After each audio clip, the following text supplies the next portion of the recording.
नमस्कार दोस्तों। ठीक है, आज मैं आपको नंबर सिस्टम का ही सेकंड पार्ट लेके आया हूँ।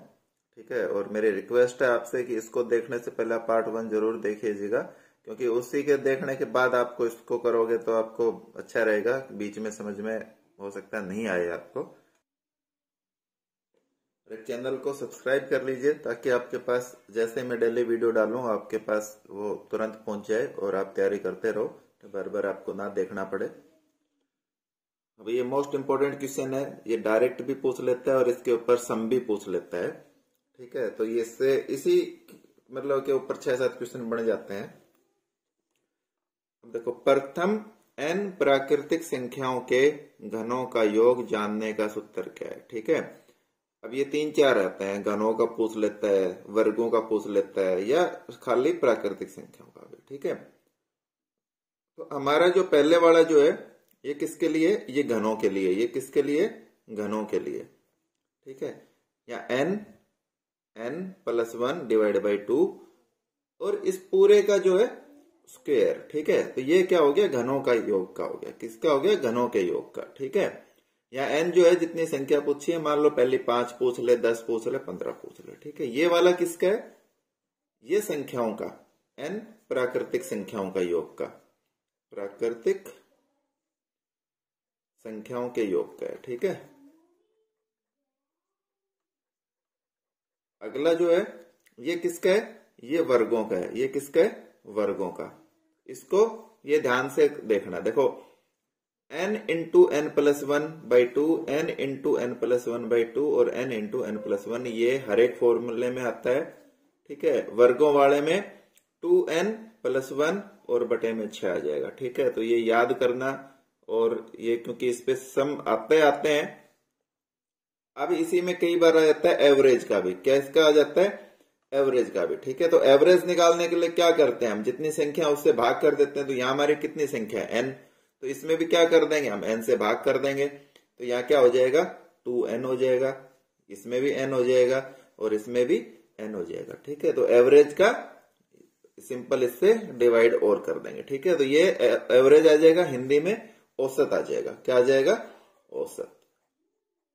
ठीक है, अभी ये इसके ऊपर कुछ सम्स हैं जो आपको सोल्व करने हैं और इनका आंसर मेरे को कमेंट सेक्शन में बताना है।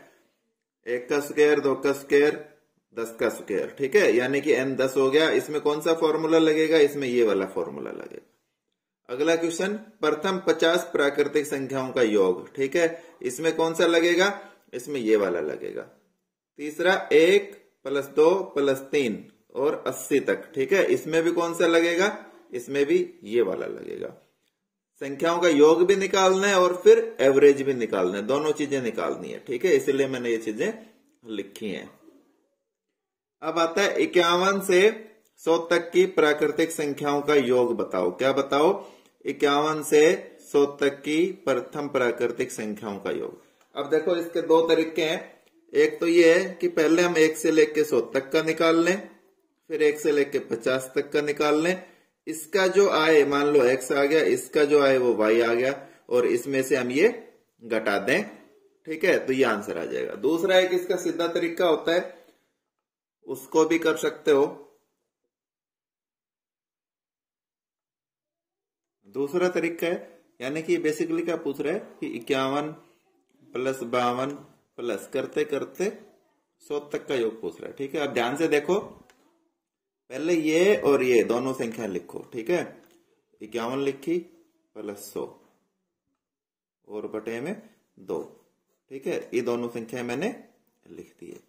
ठीक है, उसके बाद ये 51 है, 51 और उसमें से 1 घटा दो, पहली वाली संख्या में से 1 घटा दो और इसको सोल्व करो। ठीक है, ये कितना हो गया, 151 बटे 2 और गुणा ये कितना हो गया, 50। ठीक है, अब देखो इसको हमने कट करेंगे, 2 से 25 आ जाएगा। ठीक है, अब देखो आप सीधा भी इसको मल्टीप्लाई कर सकते हो, बाकी आप इसको ऐसे भी कर सकते हो। ये भी एक उसकी ट्रिक है कि जब भी आपको 25 से गुणा करना हो तो आप इसको यहाँ 100 लिख दो और नीचे 4, क्योंकि ये आपस में कट के 25 ही आ गया। ठीक है, यानी कि 15,100 बटे 4, 4 से डिवाइड कर दो। अब ये आसान हो जाएगा आपके लिए। ठीक है, तो 4 से डिवाइड करोगे क्या आएगा, 4 तिया 12, 15 में से 12 गए 3, 1, 4 7 28, फिर 3 0, फिर 4 7 28, 2 0 5, यानी कि ये इसका आंसर आ गया है। ठीक है, अब आपको इसी में निकालना है 41 से लेके 100 तक। किसी भी मेथड से निकालो, चाहे इससे निकालो इससे निकालो, लेकिन एक ही मेथड अपनाओ तो फिर आप कंफ्यूज नहीं होंगे, अदरवाइज कंफ्यूज हो जाएंगे। ठीक है, अगला देखो, ध्यान से देखो इसको, दो संख्याओं का योग 97 है। कितना है दो संख्याओं का योग, 97, और उनका अंतर जो है 37 है।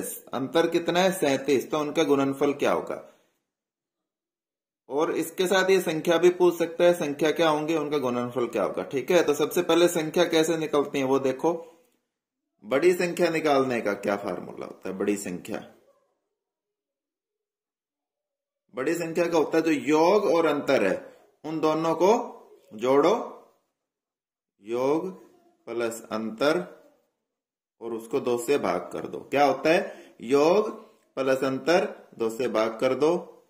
ठीक है, तो आ जाएगा 97 और 37 बटे 2। ठीक है, इनको जोड़ो, 7 और 7 14, सिर्फ 1, 10 और 3 13, 2, यानी कि 67। ठीक है, छोटी संख्या का क्या होता है, योग माइनस अंतर और बटे 2। ठीक है, 97 माइनस 37 बटे 2। ठीक है, ये कितना आ गया, 60 बटे 2, यानी कि 30। ठीक है, 60 30, अब इनका आपस में गुणा कर दो, मल्टीप्लाई कर दो। पहली बड़ी संख्या ये आ गई, छोटी ये आ गई, ये हमारा आंसर हो जाएगा। ठीक है, ये कोई डायरेक्ट फॉर्मूला नहीं है, बस वैसे ये याद करने के लिए ये है कि बड़ी संख्या पूछ ले तो जो दोनों संख्या दी उनको जोड़ो, 2 से डिवाइड कर दो। छोटी संख्या पूछी है तो दोनों को घटा दो और 2 से डिवाइड कर दो। ठीक है, फार्मूला ऐसे होता है, क्योंकि डायरेक्ट जाऊंगा वीडियो बड़ी हो जाती है। अगला क्वेश्चन है, 4 क्रमागत संख्याओं का योग 266 है। अब देखो इसके अंदर 4 क्रमागत भी पूछ सकता है, 4 लगातार भी पूछ सकता है, संख्याओं की जगह पूर्ण संख्या भी पूछ सकता है, पूर्णांक संख्याओं का भी योग पूछ सकता है। तो पहली संख्या क्या होगी, ठीक है, पहले भी पूछ सकता है, दूसरी भी पूछ सकता है, तीसरी भी, जो मर्जी पूछ सकता है। ठीक है, अब देखो पहली संख्या में x मान लेता हूं, लगातार पूछ रहा है, क्या पूछ रहा है, लगातार x, है ना। फिर उसके बाद अगली क्या होगी, x प्लस 1, अगले क्या होगी x प्लस 2, और उससे अगले क्या होगी x प्लस 3, क्या होगी x प्लस 3। ये 4 संख्या होगी। अब इनका जोड़ x plus 1 plus x plus 2 plus x plus 3, 1 2 3 4। ठीक है, क्या हो गया, 1 2 3 4, है ना। 4x और प्लस 3 2 5 और 1 6 इक्वल टू 266। अब इसको मेरे को सोल्व करना है। 4x 266 माइनस 6 260, x क्या आ जाएगा 260 बटे 4, तो क्या आ जाएगा 4 6 का 24, 2 बच गया 0, 4 पंजू 20, यानी कि इसका 65 आंसर आ जाएगा। ठीक है, अब यहां पूछ ले 4 क्रमागत सम संख्याओं, यहां पूछ ले सम संख्याओं। ठीक है, तो सम संख्याओं में कैसे मानोगे आप, पहली संख्या मान लो x है, तो अगली संख्या क्या होगी, सम संख्याओं में कितने का डिफरेंस होता है, 2 का, x प्लस 2। उससे अगली क्या होगी, इसमें भी 2 जोड़ दो, x प्लस 2 ये है, 2 और जोड़ोगे क्या हो जाएगा 4। उससे अगली, उसमें भी 2 जोड़ोगे, x प्लस 4 में 2 जोड़ दो 6। ठीक है, सम पूछे या विषम पूछे, जब 2 2 का अंतर हो तो ये वाला लगेगा, लगातार पूछ ले तो ये वाला लगेगा। ठीक है, अब अगला आ जाओ, 3 प्लस 5 प्लस 7 प्लस 9, ये चलती जा रही है कि 25 पदों का योग बताओ। ठीक है, या इसमें 25वां पद भी पूछ सकता है। ठीक है, तो इनके फॉर्मूले होते हैं, यदि योग पूछे तो योग को s करते हैं, सम n संख्या। ठीक है, तो उसका क्या फॉर्मूला होता है, जितनी संख्या पूछी है 25 है तो 25 बटे 2, 2 गुणा a क्या होती है पहली संख्या 2a, प्लस n जितनी संख्या है -1 और मल्टीप्लाई डी डिफरेंस होता है इन दो के बीच में, जो डिफरेंस है ये बराबर होगा तो ये फार्मूला लगेगा, नहीं तो नहीं लगेगा। ठीक है, और इसको ये, ठीक है, तो 25 पदों का योग पूछे तो ये फार्मूला लगेगा, और 25वां पद पूछे तो लगेगा 25वां पद a n, 25वां पद, इसका फार्मूला होता है a पहली संख्या प्लस n जितनी संख्या -1 और d। ठीक है, तो अब सम पूछा है तो कैसे करेंगे, अब लिख देते हैं इसमें 25 बटे 2। अब मैं इसको थोड़ा सोल्व करके लिखता हूं, यहाँ a कितना है 3, 3 दूनी 6, प्लस n कितना है 25, 25 में से एक गया तो 24, गुणा d कितना है डिफरेंस इन दो के बीच में 2, कितना है 2, तो d कितना है 2, यानी कि 25 बटे 2। अब देखो पहले इसको सोल्व करोगे, 24 दूनी 48, 48 में 6 जोड़े तो 54। ठीक है, और अब इसको किया 27। ठीक है, अभी मैंने पीछे बताया था कैसे मल्टीप्लाई करेंगे, 27। ठीक है, 25 की जगह क्या लिख दूंगा 100 लिख दूंगा और 4 से डिवाइड कर दूंगा, यानी कि 2700 हो गया और 4 से डिवाइड कर दिया। ठीक है, तो इसको 4 से का 24, 3 0, 4 7 28, 2 0, 4 5 20, 675। तो इसका क्या आ गया, जोड़ आ गया। अब आप मेरे को पदों का मान इसका तो मैं निकाल देता हूं, चलो a कितना है 3 है, प्लस n कितना है 25 तो 24, और d कितना है गुणा 2। ठीक है, तो 3 प्लस 24 दूनी 48, यानी कि 51 आ जाएगा, वो संख्या क्या आएगी 51। अब आपको 19 पदों का सम भी निकाल के बताना है और 19वां पद क्या होगा वो भी बताना है। ठीक है, कमेंट बॉक्स में बताइएगा। अगला देखो, गुणात्मक श्रेणी 4 8 16 32 का सर्वानुपात रेशियो क्या होता है। ठीक है, अब देखो क्या होता है, गुणात्मक का अर्थ होता है कि जैसे ये 4 दूनी 8, 8 दूनी 16, 16 दूनी 32।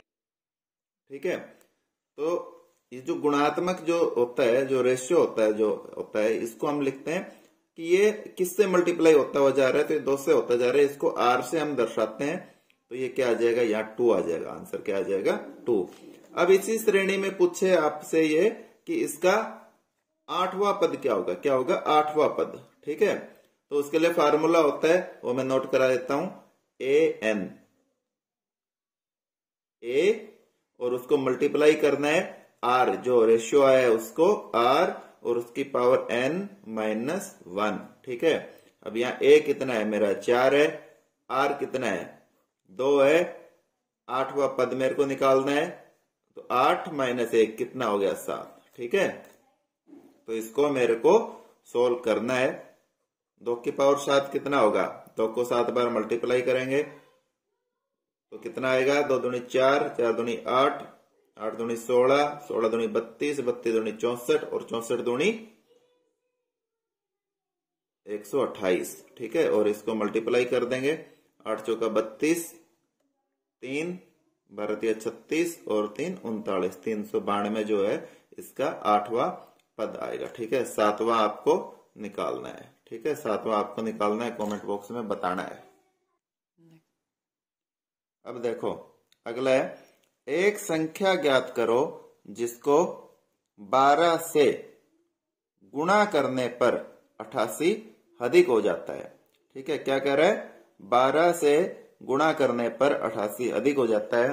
ठीक है, तो इसका मैं आपको पहले तो जो अपना तरीका होता है उससे बता देता हूं, बाद में मैं डायरेक्ट बता देता हूं कैसे करेंगे। अब मान लो मैं कह रहा हूं, ये क्वेश्चन क्या कह रहा है, मैंने संख्या मान ली x। ठीक है, अब ये कह रहा है 12 से गुणा करने पर, तो 12 से गुणा करो तो 12 गुणा x हो गया। अब क्या कह रहा है, गुणा करने पर 88 अधिक हो जाती है, यानी कि जो संख्या है उससे 88 अधिक हो जाती है। तो x क्या है, ये x और प्लस 88। ठीक है, ये मैंने ये इसको मतलब जो इस भाषा में लिख दिया है। ठीक है, सोल्व करने के लिए।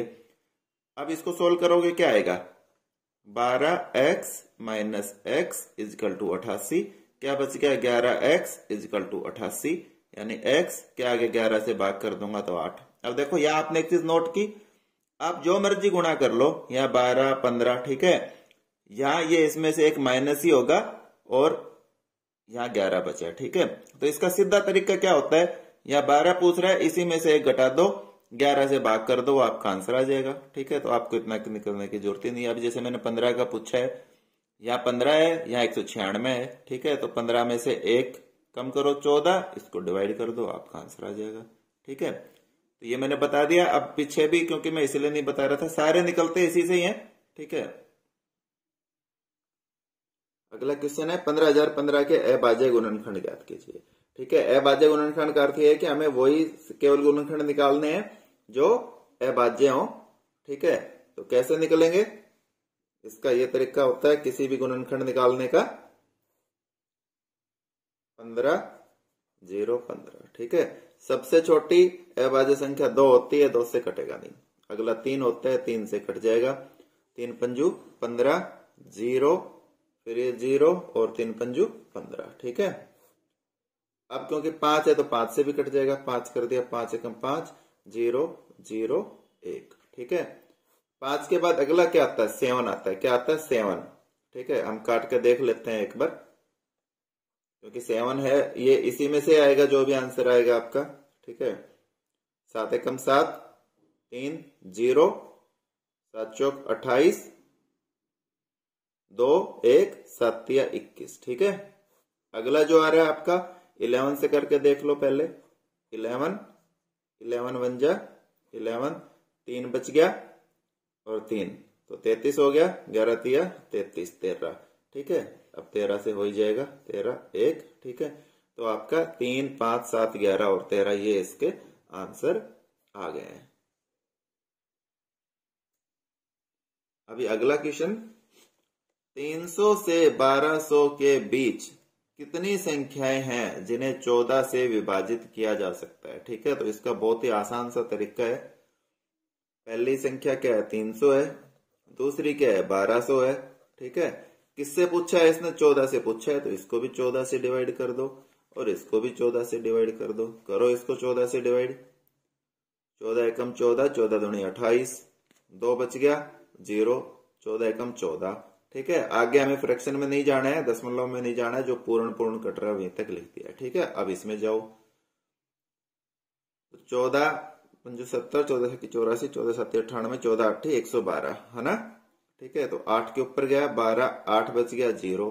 ठीक है, तो कितना बच गया, 14 पंजू 70। ठीक है, ये 85 आ गया, ये 21 आ गया। इन दोनों को घटा दो, 85 माइनस 21 कितना बच गया, 4 और 6 यानी 64। ये इसका आंसर आ गया। ठीक है, अब आपको 13 का निकालना है और भेजना है। ठीक है, अभी बताओ अगला क्वेश्चन है, वह छोटी से छोटी संख्या जो 1 6 4 8 7 5 में जोड़ने पर प्राप्त संख्या 8 से पूर्णतः विभाजित हो जाए। क्या हो जाए, 8 से पूर्णतः विभाजित। ठीक है, अब देखो इसमें विभाजन के मैं रूल बताता हूं, 2 से 4 से 8 से। ठीक है, बाकी के जो है वो फिर कभी बताएंगे। अभी देखो 2 का क्या होता है, जो लास्ट का जो अंक है इकाई वाला, केवल एक अंक है ना, केवल ए जो एक अंक है, ये 2 से कटना चाहिए। लास्ट का एक अंक देखेंगे हम, यदि ये 2 से कट गया तो ये पूरी संख्या 2 से कटेगी, अदरवाइज नहीं कटेगी। 4 से क्या है, लास्ट के 2 अंक देखेंगे, लास्ट के 2 अंक 4 से कट गए तो पूरी संख्या कटेगी, नहीं तो नहीं कटेगी। ठीक है, अभी अगला 8 से क्या है, लास्ट की 3 संख्या देखेंगे, ये कट गई तो ये ए बी और ये ए बी सी, ये 3 कट गई तो ये पूरी संख्या कट जाएगी, नहीं तो नहीं कटेगी। अब देखो हमें पूछना है क्या है, जोड़ने वाला अंक निकालना है। आप 735 लो, 8 से डिवाइड करो, 8 नीम 72, 1 5, ठीक है, 8 एकम 8, यहाँ 7, ठीक है। अब देखो यहाँ 7 आया, यानी कि ये एक और ज्यादा होता, एक कितना ज्यादा होता, सिर्फ एक, तो ये क्या होता, 7 और 1 8, यानी ये पूरा इससे कट जाता, ठीक है। तो यहाँ हमारा ऑप्शन क्या आ जाएगा, ए आ जाएगा, ठीक है। अभी मान लो यहाँ 4 होता, कितना होता, 4, ठीक है, तो यहाँ भी 4 उतरता, और 4 उतरने के बाद यहाँ क्या बचता, 6 बचता। तो 6 में कितने जोड़ते हम, 2 जोड़ते, 6 और 2 8, तो यहाँ क्या आ जाता, 2 आ जाता।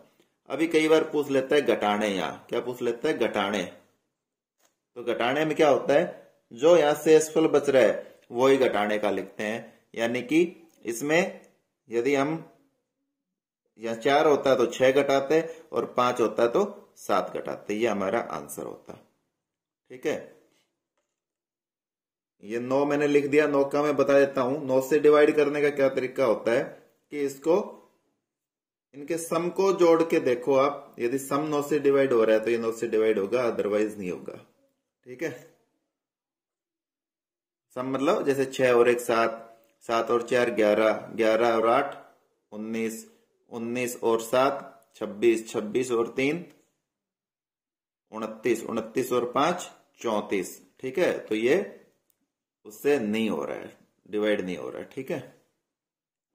अब कह रहा है दो संख्याओं के व्युत्क्रमों कर्मों का योग 7/24 है। यदि एक संख्या 6 है तो दूसरी संख्या क्या होगी, ठीक है। अब दो संख्या क्या है, मान लो एक x है ना, दूसरी संख्या मेरे को दी हुई है 6, ठीक है, दूसरी संख्या क्या दी हुई है 6। अब इनका व्युत्क्रम क्या होगा, x का क्या होगा 1/x होगा, और 6 का क्या होगा 1/6।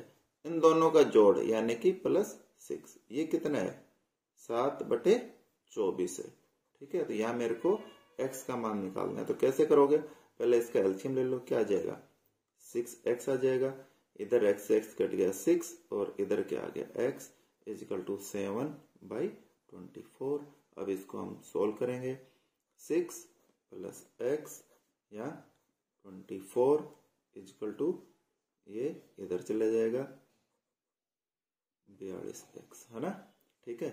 तो 6 × 24, मल्टीप्लाई करने की आवश्यकता नहीं है, बस ऐसे लिखो +24x = 42x, ठीक है। 24 इधर लेके जाओगे तो इसमें से घटा दोगे, कितने बचेंगे, 42 में से 24 गए तो 18 बचेंगे, 18x = 6 × 24। ऐसे कैसे रखो, x का मान निकालना है, यहां से मैं हटाऊंगा, यहां ले जाऊंगा, 18 नीचे लिख दिया, 36 18 3 8 24 8, ये इसका आंसर है, ठीक है। बस आपको सम समझ में आना चाहिए, सम समझ में आ गया तो आप सोल्व कर लोगे, नहीं आए तो नहीं कर पाओगे, ठीक है।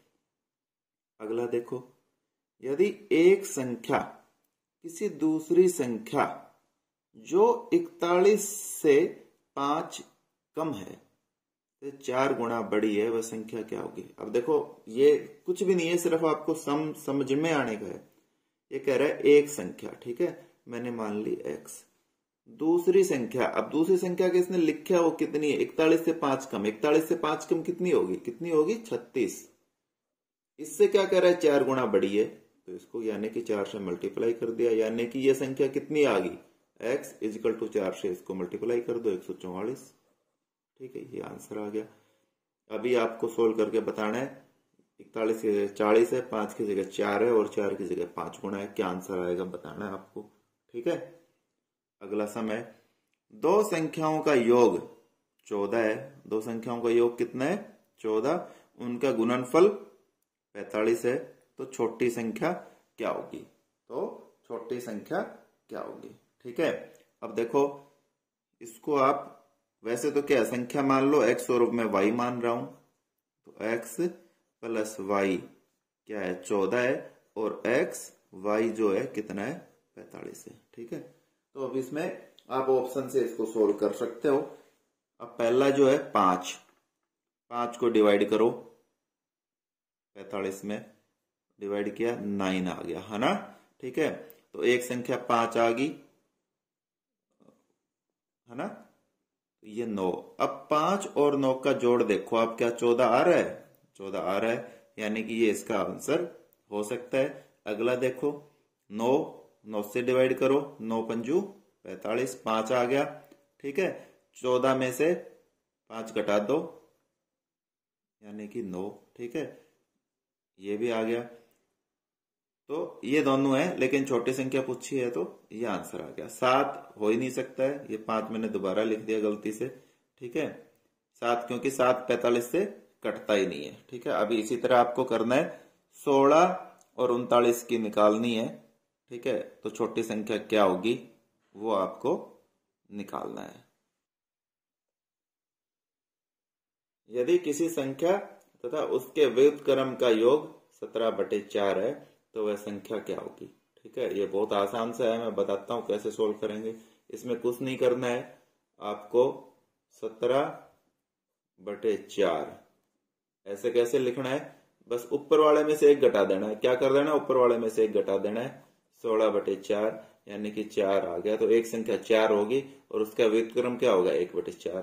तो आपका आंसर ये आ जाएगा, ठीक है। या आप ये भी कर सकते हो कि आपका जो ऊपर वाला जो बटन, ये सॉरी आपकी संख्या है 17, उसमें से एक घटा दिया आपने, 17 में से एक गया तो 16 को 4 से डिवाइड कर दो, 4 आ गया, है ना। इसी तरह 26/5 का आप करो, ठीक है। तो दोस्तों ये मेरे हिसाब से जो आर्मी, जीडी और कलर के लिए जो है नंबर सिस्टम का टॉपिक जो पूरा हो गया है। फिर भी यदि आपको कोई ऐसा क्वेश्चन लगता है कि जो इसमें कवर नहीं हुआ है तो आप मेरे को कमेंट सेक्शन में भेज सकते हो, मैं आपको बता दूंगा, ठीक है। मैं आपको 2 ही चीजें बोलना चाहता हूं, आप अपनी तैयारी पे सेटिस्फाई मत हो जब तक आपका फाइनल सिलेक्शन नहीं होता है, ठीक है। आप जो आपकी क्लास में टेस्ट लेते हैं या ऑनलाइन पेपर डालते हैं, उसमें जितने भी नंबर आ जाएं उससे कोई मतलब नहीं है। जो फाइनल सिलेक्शन में आपके नंबर आएगा वो ही आपके नंबर है, ठीक है। क्योंकि सिलेबस जो है वो अनंत होता है, बहुत बड़ा होता है, ठीक है। तो अभी इसकी जो है कल मैं एक नया टॉपिक फिर लेके आऊंगा। धन्यवाद। हाँ, और आपको चैनल मेरा अच्छा लगा हो तो चैनल को लाइक, सब्सक्राइब और शेयर जरूर कीजिए, ठीक है। क्योंकि उसी से आपस में कनेक्ट होते हैं, एक मोटिवेशन मिलता है। धन्यवाद।